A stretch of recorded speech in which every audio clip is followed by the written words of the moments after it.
Bank of the West is offering the 1% for the Planet checking account. It gives back to the planet at no cost to you, and there's no monthly service charge with any deposit per statement. Only from Bank of the West. Learn more at bankofthewest.com/1%. Additional conditions apply. Member FDIC.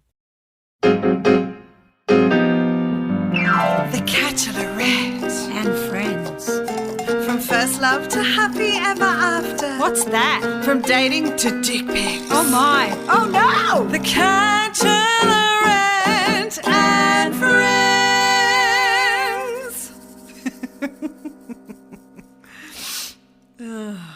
Oh, I love a good dick. This podcast contains sexual references, coarse language, and adult themes from the beginning and throughout. It is not recommended for listeners under the age of 15. Hello, beautiful people, and welcome to the Bachelorette and Friends. I'm Carla Anita Matiazzo, and to my left is the gorgeous Lainey Jamieson. Hey, Lainey, how are you? I am fantastic, thanks, Bella. How about you? Yeah, good, really good. Today's guest is one of Adelaide's icons, Peta-Anne Louth. Welcome to the podcast, Peta-Anne. How are you? I'm pretty well, thank you. And I'm going to do a little correction only because so many people get it wrong, but it's Louth, like mouth. Yeah. Excellent. Excellent. But so many people get it wrong. It is a bane of my existence, that one.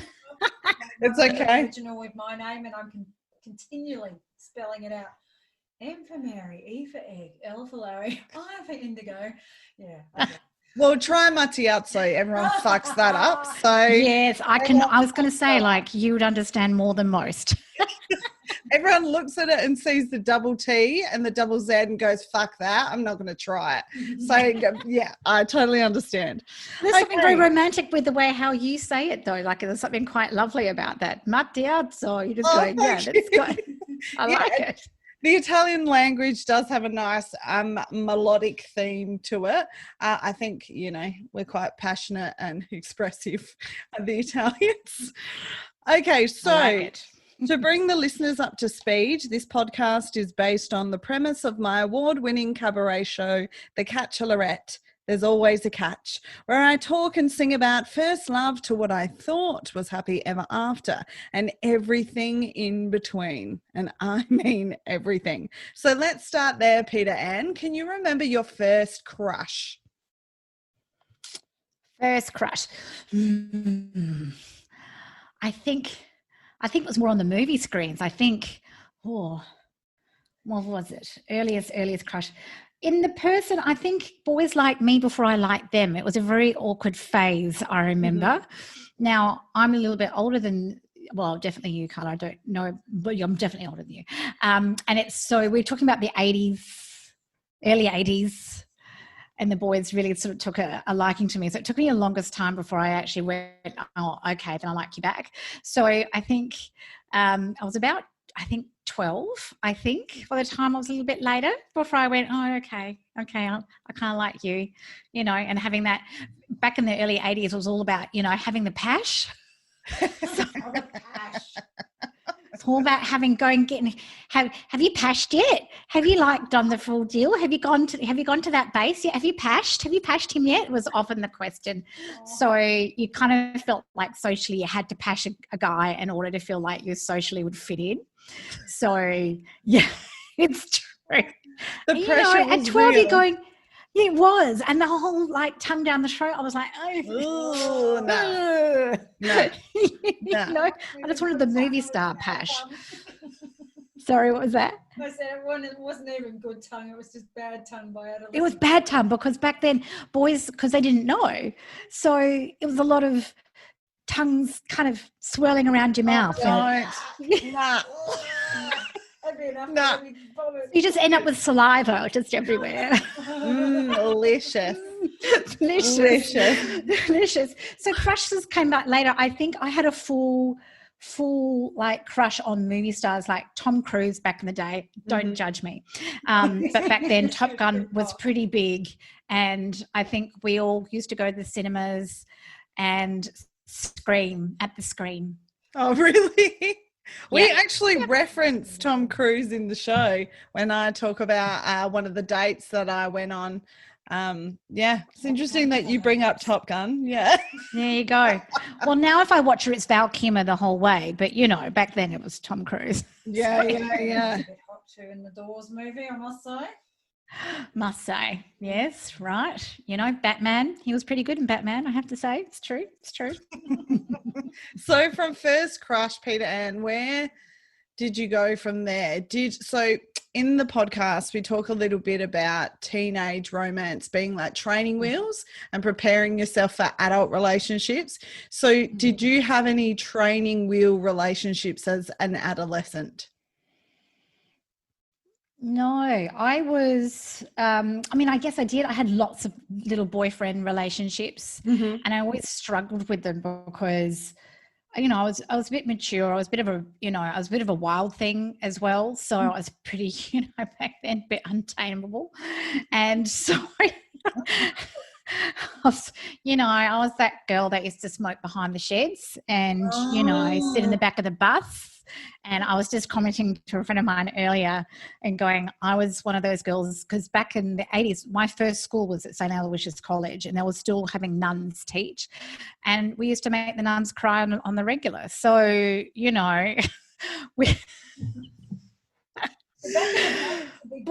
you were the cool kid if you sat at the back of the bus. Yeah. And and then I went to school in Melbourne and then I wasn't the cool kid anymore and fast learned, but it's the boy thing. I had lots of little boyfriends. I think when I moved to Melbourne, I had a string of boyfriends who took the whole role of having, being in a relationship very seriously. And I just wasn't there. And I was a bit of a little feminist. So I didn't like this whole thing of going, so now you're going out forever and the boys can do this, but you can't do that. Like that was very much. Like that, yeah. When I went to school in Williamstown and it was in Melbourne. And back then it was just a rifle range and not much else. And I went to a girls' high school and there was a boys' tech down the road and we used to meet each other halfway for recess and lunch and have little kissies and run off. Oh, so No, but it's that thing of, I wasn't, other girls were so much into having relationships and I just wasn't there yet. I was very much of the thinking of, I'm my own woman. I'm a little feminist. Why should I be doing that? Why can I not do that? The boys are doing that. So I kind of struggled in that early relationship phase, I have to say. So it was, I had boyfriends, but I went through them pretty quickly. Sorry. That's good. It's fantastic that you were your own woman at a young age. Well done, you. So where does that lens come from? How did that? Yeah. Where did the little feminist ideal come from? What was your influence?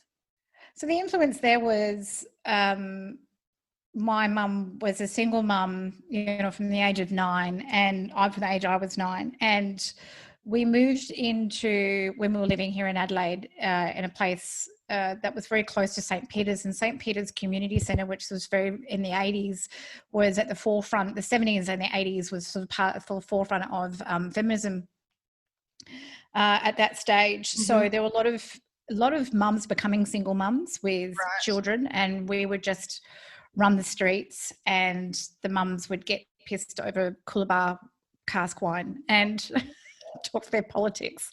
So,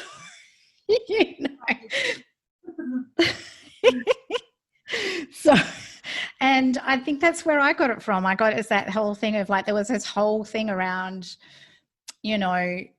sticking up for your rights and, and me being a woman or a young woman was very, very, I was very impressionable at that point, but really sort of took in the elders of these women and talking about, what wasn't fair, what wasn't okay. So it was a really interesting time. Yeah. And there were marches and things like that as well. So amazing. So cool.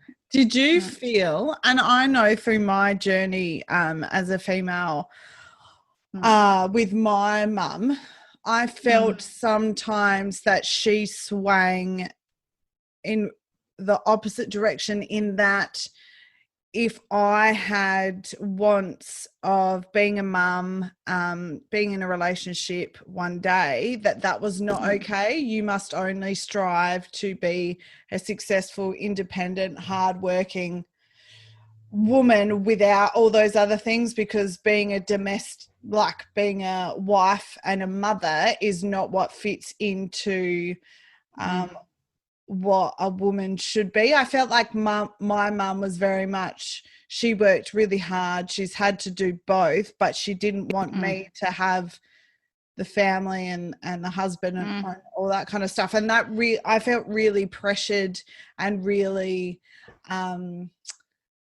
like there was something wrong with me, or that I was thinking on the wrong path, because I would love to be married to the right person and I would love to be a mum, but that was so drummed out of me. I don't know, maybe that was because my mum is, I think she's 64. So do you think that was something that would have been drummed out of her because of that movement, do you think? Yeah, I mean, it was all caught up in a whole lot of things of women's rights. You know, there was, you know, at that time, there were a lot of women suddenly finding their sexuality and finding their strength, and there was this idealism. You know, at one stage, Mum tried to get me to call her Mary and not Mum, and I was like, sorry, no. So I was like, no, you're my mum. And you know, it's a bit of a difficult relationship. My relationship with my mother is a very fraught one and remains to be to this day. Same. And I think around those expectations of what is a mother and what is that. Interestingly, I've ended up being married with children, which is not children I wanted. Marriage wasn't on my radar. I wasn't particularly, you know, I came from a broken home. I didn't really want to be married. So, but I met someone who it meant a lot to. And turns out I quite like a frock and a party. So, you know. Who knew? Who knew? So I quite enjoyed it, really.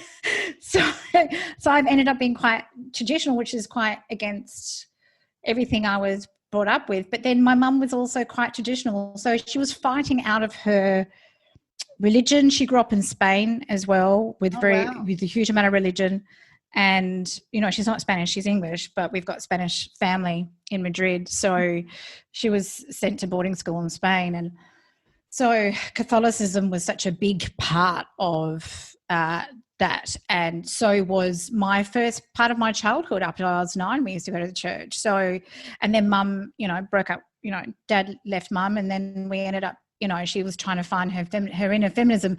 I don't think she ever really fully succeeded in that, I have to say. And I guess I carried that torch on in others. So yeah, it's a really interesting space, and I think our relationships that we have in our life is very much formed on those relationships that we see in front of us as children.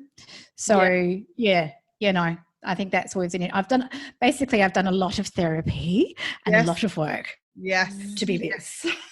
Yes. Lots of inner work. So this didn't just happen. Yeah. She had to work hard for it, honey. Oh, mate. Yeah, I feel like I'm talking to myself with what you're saying there.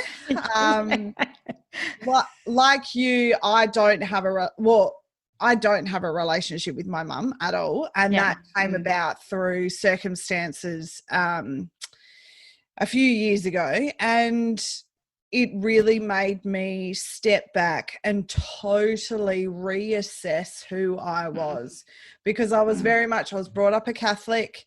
I was very much the good Catholic girl that did the right thing, first daughter in an Italian family, always trying to appease and comfort and be the emotional support. And then when my mum fucked off, it was like, who am I? How do I sort out who I am? And therapy played a massive part, and just a lot of self-introspection, and is that the right word? Yeah. And working out what my boundaries were, and realizing that my negative inner dialogue was not mine, it was my mother's. And we are not. Yeah. Yeah, totally.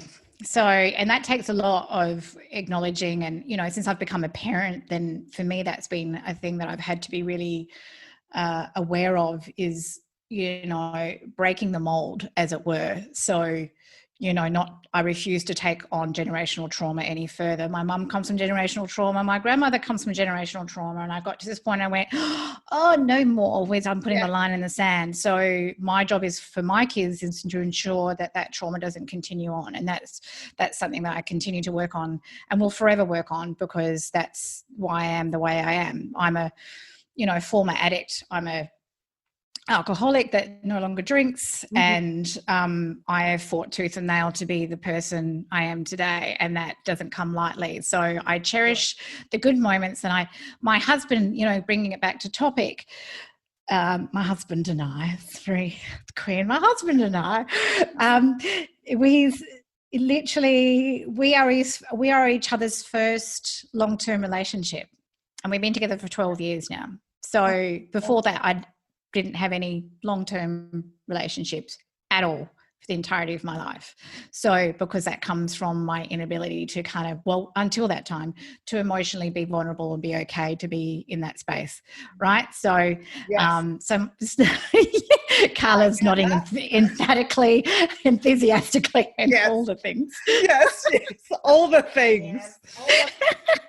So we're all on the same page, ladies. So, you know, for me, that was, and I look at that relationship that I have now and gone, I've worked damn hard for this in order for us to be able to exist and be vulnerable in that space. And I continuously learn, and I continuously unfold a layer, and I continuously find a new space to be in with us. So it's been quite beautiful, because it's that thing of, after 2 kids, do you even still have a relationship? You go, like, my youngest is 4.5, he's about to turn 5, and it's like, he's so cute. I know.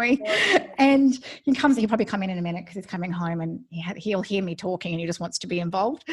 But he's adorable. But we literally looked up like last year and just went, oh, hello you. Oh, and I still like you. Okay, good, excellent. Oh, that's a good, nice. That's a good place. And we've continued to work on it. And that's the thing. Relationships aren't something that just happen. Correct. You know? So it is something that you go, oh, I've got to work on, and I have to work with this. And that's what we've done with each other. And we still are uncovering things, and it's beautiful. So I consider myself quite lucky. So do you think that being so self-aware, obviously that leaves room for those generational things to be eliminated? And like you said, it is a constant thing. It is a constant thing.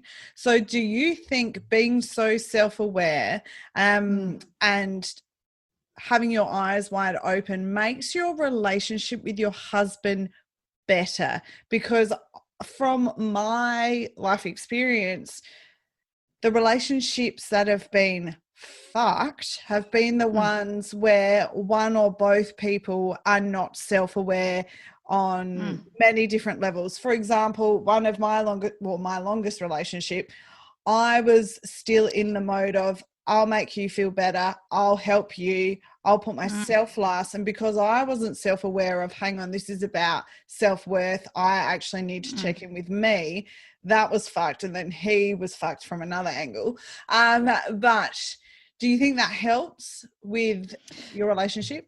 Oh, without a doubt. There was a moment a couple of years ago where I changed therapists, and I went to someone who actually dealt with trauma specifically, and deals with something called EDMR.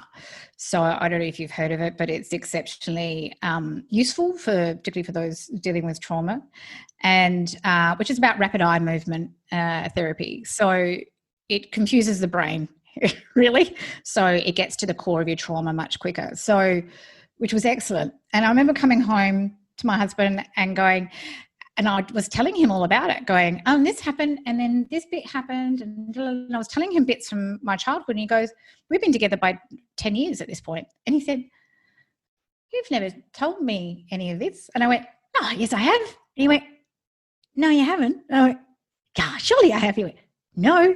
And I was like, huh. So And in doing that, you know, has allowed us to be even closer and more connected. He has now a deeper understanding of where I come from and why I do the things I do sometimes, or call me out on it when it's necessary. But he now knows the lay of the land better, which has then created deeper intimacy between the two of us. So yeah, no, categorically, it's absolutely worth it for a relationship that you do the work on yourselves, but then you do the work with each other. Yeah. So yes. And I think something that comes with that territory, Peta-Anne, is being inquisitive and asking the questions and getting the clarification, making sure that communication is open. My experience has been, because I've been single for a long time and I've jumped in and out of online dating and people have tried to set me up and all that shit. And my experience has been dudes do not like to unravel and analyze, and they don't like being asked too many questions. You're just with the wrong guys. Yeah. Yeah. Yes. If that wasn't obvious. Don't be sorry. Don't be sorry. It's just a thing of, sorry, go ahead. It's about finding that person that you're willing to do the work with, that will do the work with you. I remember, this was before I gave up drinking for the third time, and we got together on Halloween night. By the way, single ladies, if you really want to reel that guy in, make sure you wear the nurse's outfit from Kill Bill with the whole eye patch and everything. The clincher. Just saying. All right. I was after him for ages, and it took that outfit to really just, you know, sometimes you have to really club them over their head with it, like, and drag him back to my woman cave and just go, right. I think I remember saying to him, going, so we're in this, and I think by 2 days in or 3 days in, I was like going, and I want children in like 2 years. So, you know, because I was like 36 at the time. And it's like, so either you're in or you're out. Mama's got no time to waste here. Yes. And luckily he didn't go running for the hills. So I think that's a good thing as well. Be straight up, honest, clear, transparent, and then go like, either you're in or you're out. I haven't got no time for no bullshit anymore. So I'm 34. I'm 34 and I've been feeling like time's been, like my ovaries have been ticking since I was 21. So I feel like I've been patient enough. I feel like I've waited long enough. I totally understand that. Would you say then you believe in happy ever after, and what does that look like for you? Yeah, see, I still do that face. Isn't that funny? I don't like the Disney version of the feminist part of me just comes out. I've got no it's different. Ooh. You just hurl against any Disney version. Yes. What's funny is I've got a 4-year-old boy who's so into Disney, it's ridiculous, and I'm being forced to watch all the Disney films that I hated as a child, and it's anyway. So I'm not into the Disney version. Yeah. I believe in a happily ever after if you bloody work at it. It's not something, and also if you're willing for the relationship to evolve and change, and that someone's willing to do that with you, because that's the thing, the relationship that me and Adam had 12 years ago is very different to the one we've got now. It has to be able to evolve both on all levels, on all kinds of intimacy. So that includes sexual intimacy to emotional intimacy. Those two that I've just learned recently, those two are different things. You think that's obvious, wouldn't you? But no. Anyway. Yeah. So do you, it's a thing. Do you think you could give our listeners a bit of a breakdown with the difference between evolving together as a couple in comparison to getting in a relationship with the dude for his potential, not for who he is in that moment?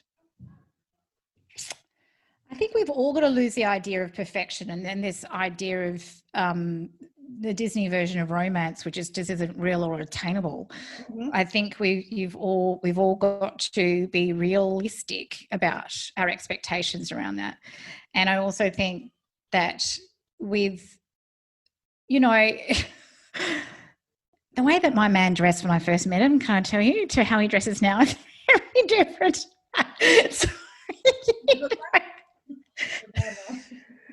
No, he dresses amazing. Like, yeah. And kids too. Oh my God, you should see their attire. It's so good. Anyway, so, but, you know, but for me, I went for the essence of who he was as a human to go, all right, this is, you know, and I wasn't perfect either. So it's that thing where you just go, okay, I'm willing to work together with this person to evolve. Yeah. I think, because no one's going to come to you perfect. I think you just always got to let go of that. It's just the person you're willing to do the work with. Yeah, that to me that's is the bottom line. That's the bottom line stuff. And to do the therapy, to do the work, kids, just don't think that a relationship's going to work just because it exists. It absolutely categorically always needs work.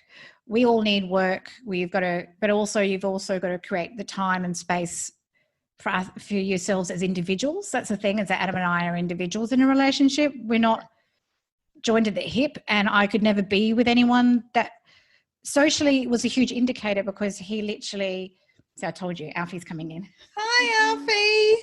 Come and say hello. Hi, Alfie. Hello. Hi, Alfie. I can't hear you because I've got the earphones on. Do you want to hear? No, let me put the earphones on. Here we go. You say hello. You say hello. Hi, Alfie. Hi, Hi, Alfie. darling. What have you been up to today? Ooh, do you want to say what you've been up to today? Hang on. What have you been up to today?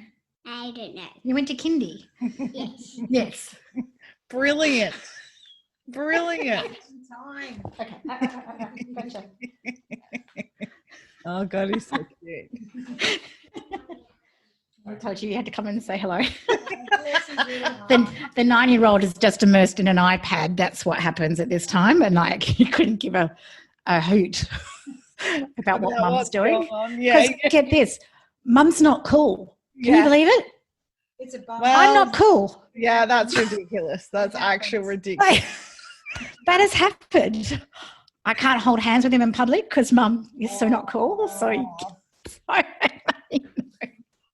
but anyway, that's the phase, because I'd love to have you. If I was, younger, I'd love to have you as my mum. You'd be the coolest. it's not. It's nice.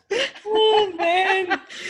Yeah. So I hope I answered that last question sufficiently. But yeah, I think it's those things take work, and also single ladies. It's a shit time for you guys out there. I tell you, Adam and I got together before whole internet dating happened, and So gross. like, I feel for you. So I think it's a really hard space, and I just also think that women should be blaming themselves if they're single either. I think it's small pond we live in Adelaide, for one. Thank you. We tried to explain this to another guest from another state the other day, and he's like, nah, stop whinging. I was like, hang on, you don't know. You don't understand. I know. You don't know, man. Yeah. It's a very small fishing pond from which there are a lot of women fishing from it, and it's a tricky space out there. So I don't want women feeling that somehow they're less than because they don't, and this whole thing of society going, well, you're less than if you're not part of a couple or whatever. Yeah. So I just think that's a bit shit. Certain age. Yes. Yeah. Through the stage. Right. So So are you married? No. yeah, put her mic closer. What was that, Doll? Say it again. Can you be closer to the mic? Where, the first question is, so are you married? And you say, I answer no. And then the next question is, oh, have you got kids? No. And then the eyes start glazing over because they don't know what to talk about. And it's just an expectation, isn't it? Yeah, it is expectation. And also I know, that whole thing of lots of couples or lots of people feel threatened by the single female. It's a very interesting thing, not by single men, single women. And so yeah, it's an interesting space, and I think that's worth unpacking a little bit as well. But yeah, anyway. Why do you think that is? I've found that it's not the men in the room that find, because I'm quite comfortable being the 11th wheel on a 10 couple, table. Yeah. I have no issue with that. I can hold my own. I'll talk to everyone. That's not a problem for me. But I've noticed, especially when I'm in new circles or there's a new partner within that mix, I find it's the females that are like, who the fuck is this and why is she here at a couples thing? Yeah, totally. Because, I mean, you know that with the Catholic upbringing that the women have always been taught to not trust each other, that there is somehow a single woman is a loose woman, therefore they will come after your men. And that's the whole philosophy behind it, full stop. Yes. So, yeah. Yes. I should like have a badge when I go out to these dinners and say, I'm not a loose woman. I'm not a this. I'm safe. You know what? Fuck that. So fucking what if you're a loose woman? Like, who gives a shit about that stuff, right? Exactly. Like, if you're out there having fun, honey, like, we can't survive on food alone, babes. You know, like, we all have needs. So, Yes, we do. We do.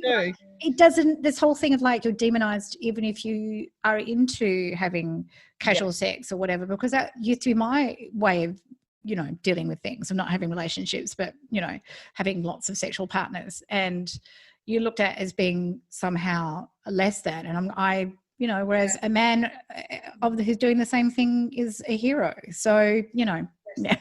So that's that's the patriarchal thing, though. I feel like that's about control, and that's about women are owned. So therefore, if you are property, if you have been used as a piece of property more than somebody else, then fuck, you're worthless. Yeah. The whole patriarchal concept is to pit women against other women. So, and I think that's the whole premise, is to keep us underfoot. So that what we say isn't to be trusted, our bodies aren't to be trusted. Correct. Et cetera, et cetera. So it's, you know, and I'm about claiming that and your own sexuality and stuff within that. I think that's wonderful. I've only recently, because I got my period quite early as a young girl. And it was very interesting how hush-hush it was. And because I went to a Catholic high school, we basically just got told what to use when we get our periods, not how to make sure that we're like, that's all working well. Just don't have sex, and here's the sanitary items. And that was the conversation.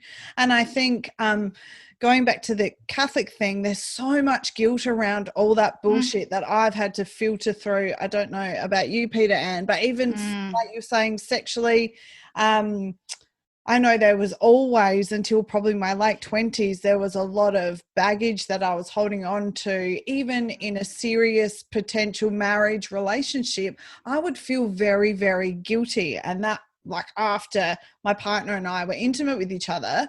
And only recently, getting back to the periods, I've only just started educating myself about it and going, fuck, I wish I was told.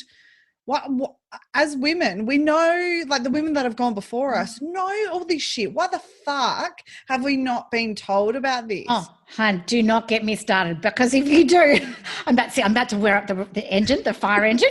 I'm about to go. And perimenopause, can I just let me tell you? Because I'm in that zone of perimenopause and no one told me. No one tells me. I'm an educated generation. No. You know about menopause, but the menopause is when all the shit's been said and done, right? The perimenopause is the stuff that fucks with your life.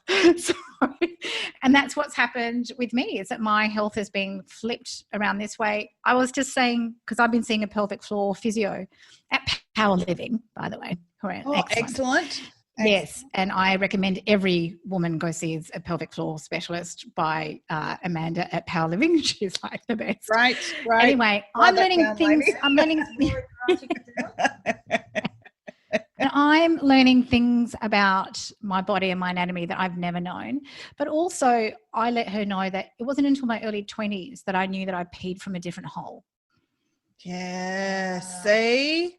That whole Catholic thing, right? So, and you just didn't know your anatomy, right? So, you know, we're being taught by nuns, for Christ's sakes. So was I. Yep, when I was still, we still had them. Yeah. So it's that thing of not knowing the body parts and how it all works. And who knew the pelvic floor went all the way back to the back end? I didn't know. Now I know. And so I've been learning how to actually engage with that whole space, my lower tummy region, all of that sort of stuff, because we're taught not to engage with that space at all. And it's been quite a fascinating process. But in the last year, I've been diagnosed with endometriosis, endometriosis, which is old people's endo inside your uterus, FYI. That's not fun. a little bit of a collapsed uterus number because, all that sort of stuff. So all of these things have impacted, but I've got to say what has been really amazing is and empowering is I've been beginning to find out how my body actually works. And that has been incredible. And I'm going, why don't we all know how our body works? And that's where our feminine energy really is, our feminine energy really radiates from that particular part of our body. It's really important to understand how it works. Yeah, absolutely. No, it really is. It's but there is such hushness. And I remember the day I got my period and it was at school. Same wishes. And my mum who was trying her hardest to be a feminist, but really was a Catholic woman. Handed me a book. Yeah, and that's all I got. Yeah, I got a book. Yep, I got a book. That was it. No explanation, no talking down to. And when I got my period, I got it in PE because, of course, I did. Anyway. So did I. This is weird. Yep. Bled all over my bloomers. Anyway. And then I had to take the bus ride home with my legs closed, not knowing what the hell to do, and just going, the blood was coming out, that sort of stuff. And, and I know I'm not alone. Yep. There's a bunch of us, women that have gone through similar experiences. So, I think when we look at having healthier relationships or looking at analysing relationships, I think they're healthy. And this is where I'm going to get all Yoda on you. It's going to be the relationship we need to look at is actually ourselves, our bodies, our connection with ourselves, I think is the first and foremost thing. So my bit of Yoda for you all. I love it. So I'm trying to think of how to articulate this effectively. Yes. So with these beautiful, strong ways that you express yourself and how certain you are about the way you see the world, the way you conduct yourself, and how open you are with all the things that are important, right? How does your husband go with this? Because I know it would challenge a lot of dudes, especially in South Australia, because we're quite conservative. No, not my dude at all. And this is the thing, is you've got to find someone that isn't, and I know I'm lucky there. He's used to me being quite liberal and open about everything I do. He supports me. That's at the end of the day. Beautiful. That's what it is. He respects and supports me. So therefore, whatever I choose to do. I remember my hairdressers once asking me because I changed my hair colour as often as I, change my attitude or mood. And my hairdressers went, what does your husband think when you come home with all this different coloured hair? And I went, he doesn't think anything. He'll go, oh, that looks nice. Or, he doesn't care. Like, I'm not asking him bloody permission. Yeah. Yeah, that's right. He gets what he gets, right? Yeah, that's right. He loves you and you like to change your hair, so that's life. I change my hair quite regularly, different hair colours, but also, I've been quite open about my struggles, particularly of late, and I always, out of respect, make sure I swing it past him. And he goes, that's great, hon. Off you go. If you feel you want to do that, off you go. Yeah, I read one of your recent posts that really resonated with me. I think it was about sexual assault. Yeah. Mm-hmm. And I was like, oh, fuck. That's the way that you broke that down, went into detail. It was just beautiful. And I think it made I know it made me feel less alone and not like there was something wrong with me. Yeah. So thank you for putting that out there. You're welcome. So for the listeners, you want to know, there was sexual assault that I had when I was 9. And I was just open about it because as I was talking about the physios that I've been seeing at Power Living, I'm seeing Trit as well. So Triton, I've got like double yoga happening, yoga and physio work. And it's been quite interesting because on top of the therapy that I already do, that was a really interesting physical connection that I was having to my body. And, the trauma I felt that I wasn't connected to, my lower region of my belly, I thought was more to do with, the endometriosis I'd gone through, and until my therapist went, oh, and the other stuff, and I went, oh yeah, that makes sense too. So, and for me, it was such a moment of empowerment. Like, I felt quite empowered in that space, and it's not something I've ever talked about publicly. But I want other people to know that when they've gone through trauma, that there is another side to this, that you can find the connection to self again, that you don't lose your life to that moment, because you do sometimes feel that there is a part of you that you will never get back. Mm-hmm. So for me, that was a really amazing moment that I wanted to share, because I know that I'm not alone here. I know there are plenty of sexual abuse survivors. Correct. And I wanted to make it really clear that if you do the work on self and focus on you and not the act, that you have the ability to move through the other side. But that's taken me a long time. Yes. So if I can help make that less for someone else, then I'm all for it. But yeah, it's a life's work, really. It is. And I think, and I don't know how you would feel about what I'm about to say, but go for it. I've only probably in the last 2 years only started to recognize other things as sexual assault as I've become more self-aware.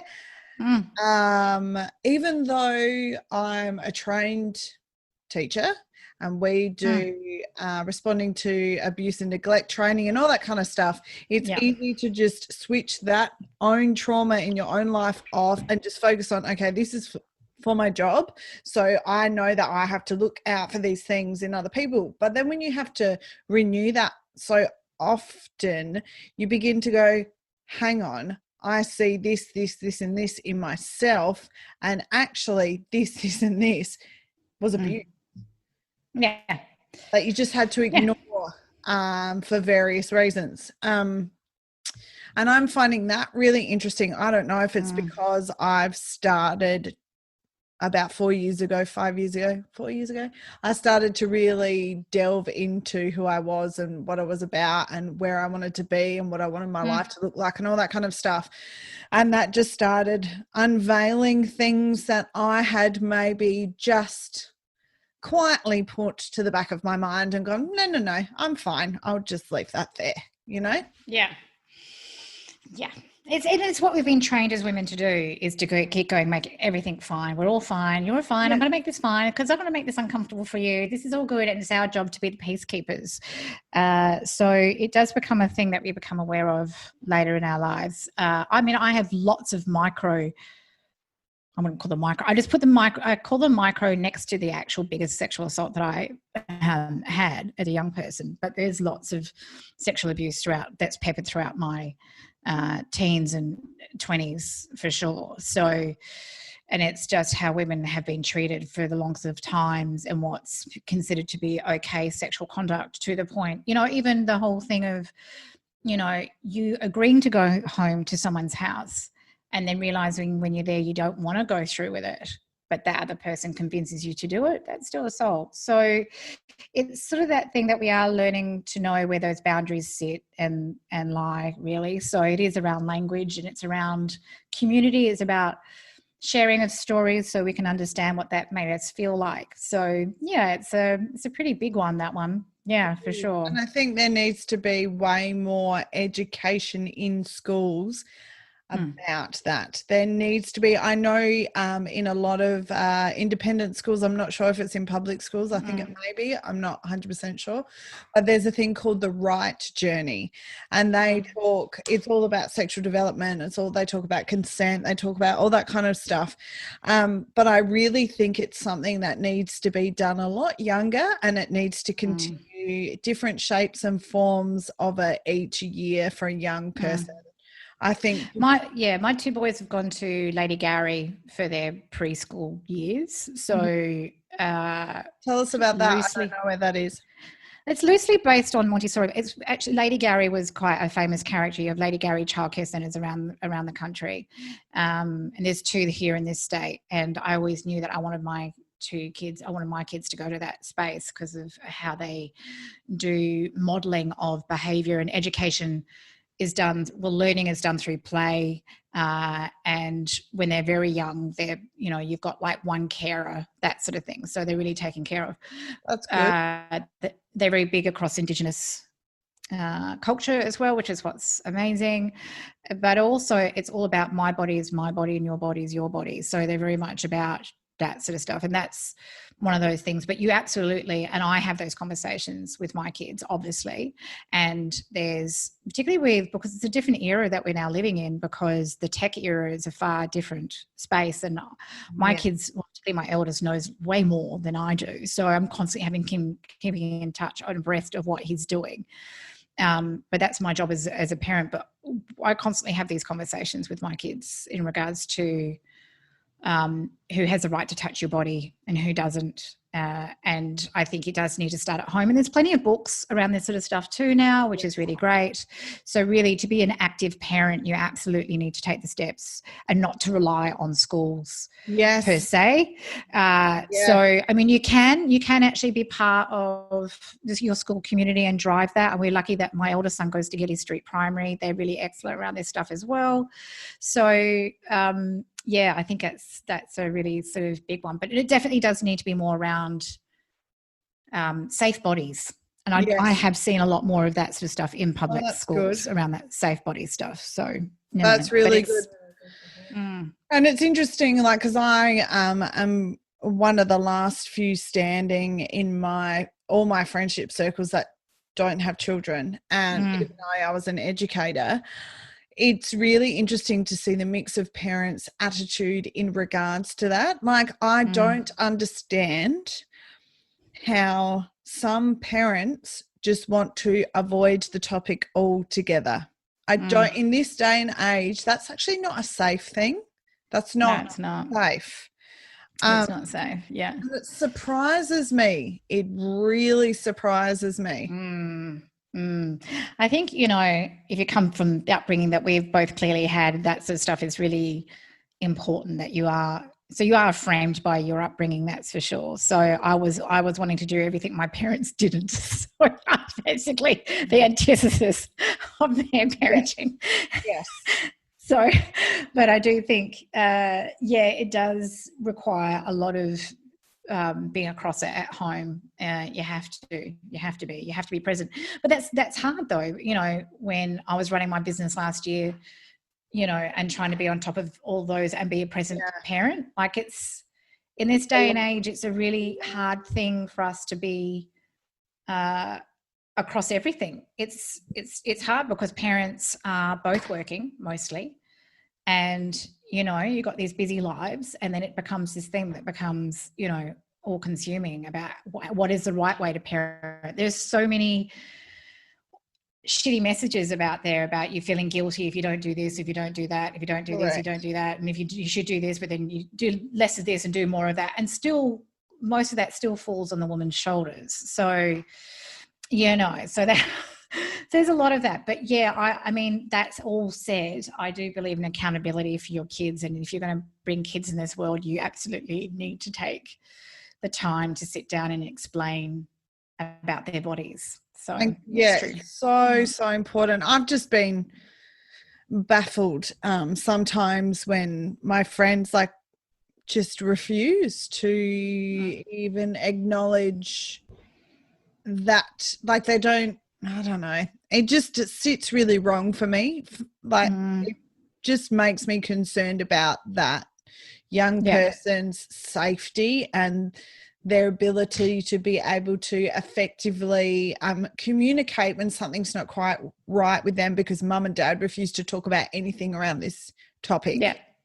And also to not to load your kids with shame as well. That's a tricky thing, that when you're talking to your kids about this sort of stuff, is to not make them feel bad about their changes in their bodies. So because that's what I'm starting to go through now, is there's changes, and you know, they've got to feel like that all the feelings they're having is okay, you know, as well. So it's a tricky little tightrope you're kind of walking across. You're trying to balance. But I think if you're an active parent, if you're involved, then you'll be across this stuff. It's, you know, it is an intuition at the end of the day as well. For me, it is anyway. Yeah. I very much work on the gut system. Yeah, same. So let's jump back into relationship stuff. That was a beautiful tangent. We go on tangents on this podcast all the time. We love a good tangent. So have you ever had your heart broken, or have you broken anyone's heart? And how have how have you worked through your own heartbreak, Peta-Anne? Well, Jesus, the biggest heartbreak I ever had was my relationship that I had before my husband. And I'd never suffered heartbreak at this point. I was in and out of these relationships so quickly that there was no actual real heartbreak at all. And this was an 8-month relationship. And, I've never felt pain. It was so painful. Just going, this absolutely, it didn't break me, but it felt like it was breaking me. It was, you know, when you felt like, you know, it was my first love, the first time I've actually said I love you to someone. And yeah, I was just absolutely heartbroken. And that wasn't until I was 31. Yeah. And then we were planning to go overseas together. So I already had my ticket. So I just went on my own. And, you know, a big fan of, you've got a broken heart, go to Italy and wander around. I can vouch for Scotland too. I did that after my engagement broke up, and it was the best thing. Yeah, there you go. Yeah, so yeah, it's, to me, like, go get lost in a city. You'll go lose yourself in a country. It does wonders for the heartbreak. I caused heartbreak a few times, and I think I remember one in particular that was, where was he? He was from Finland, I think. Yeah. So he was traveling around, and anyway, he decided that he wanted to cut his whole trip and he just wanted to spend his time with me. And I just went, no.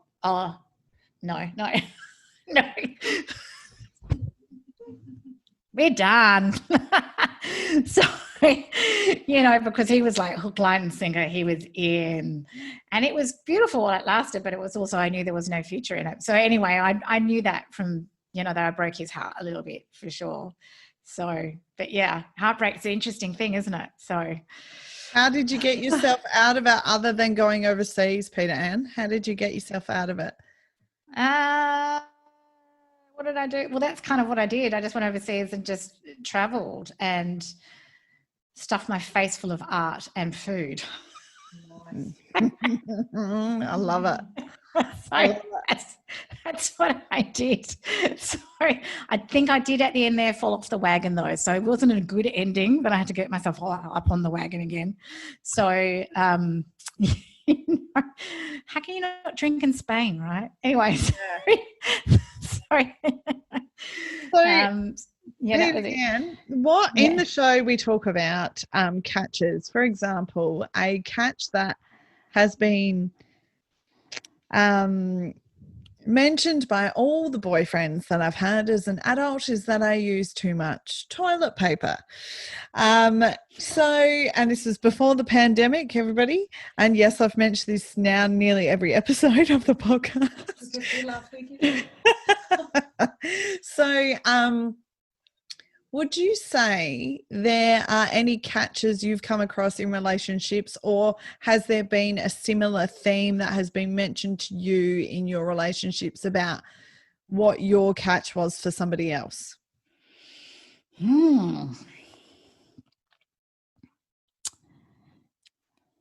Probably that I talk too much.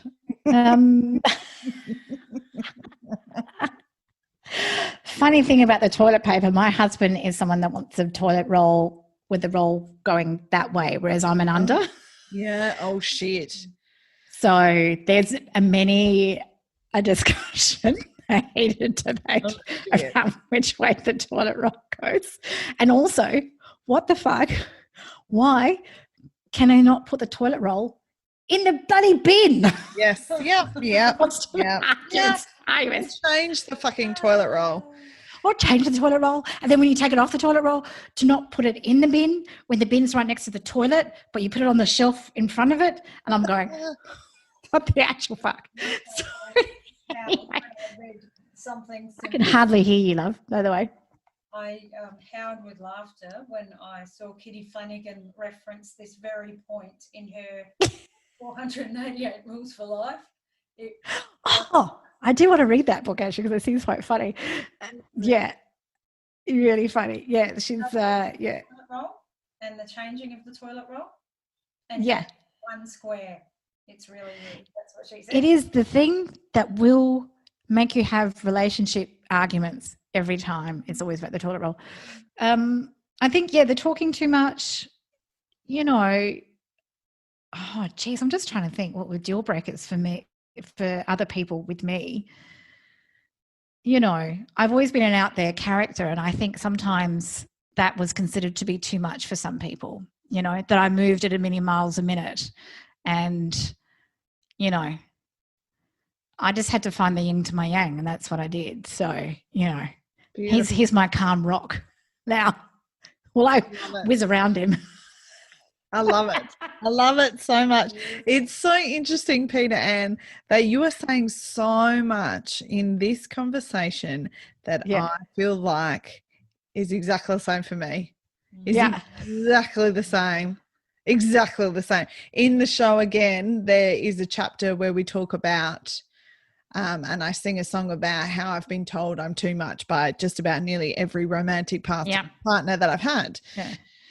And you're so right. It is about finding that right person. But I kind of, in all honesty, just gave up ages ago, and I've just let my heart fling off into the distance, and I give it to the people that I love in my life, and then whatever's supposed to happen will happen, you know? Yeah, I think give up because I think that's quite self-defeating. And I think it's that thing of, you know, you're giving your love to you right now. And I think that is a really nice thing to give to yourself rather than, I give up on love, because I don't, you know, we don't want to do that to ourselves, do we? So as, you know, with a relationship with ourselves, it's just go, I'm in love with myself right now. I did forget when someone else becomes like as good as I am at loving myself, then maybe they might get it, you know. Yes. A Guernsey. I'd like to match it. Yeah, I like to match it. Exactly. Yeah. I did forget, the biggest thing, I've always been a strong feminist. So, that's always been a bit grating for a lot of men. Yeah. Yeah, because it's a challenge. It makes them look at themselves and how they've conducted themselves in their life. Yeah.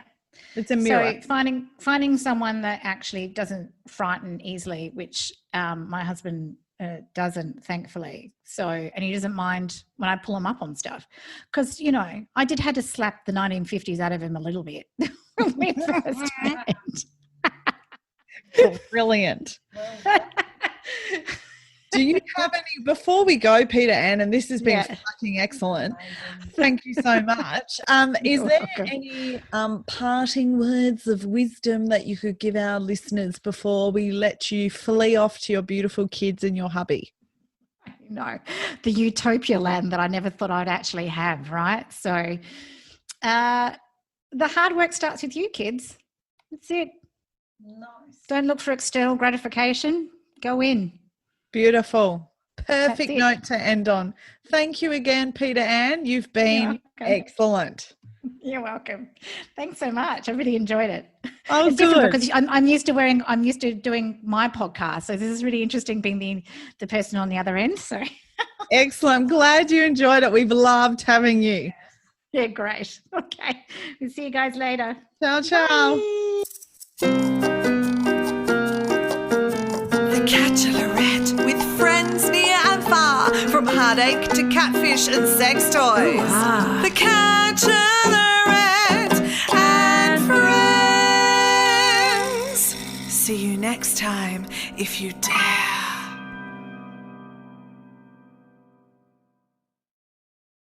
Bank of the West is offering the 1% for the planet checking account. It gives back to the planet at no cost to you, and there's no monthly service charge with any deposit per statement. Only from Bank of the West. Learn more at bankofthewest.com/1%. Additional conditions apply. Member FDIC.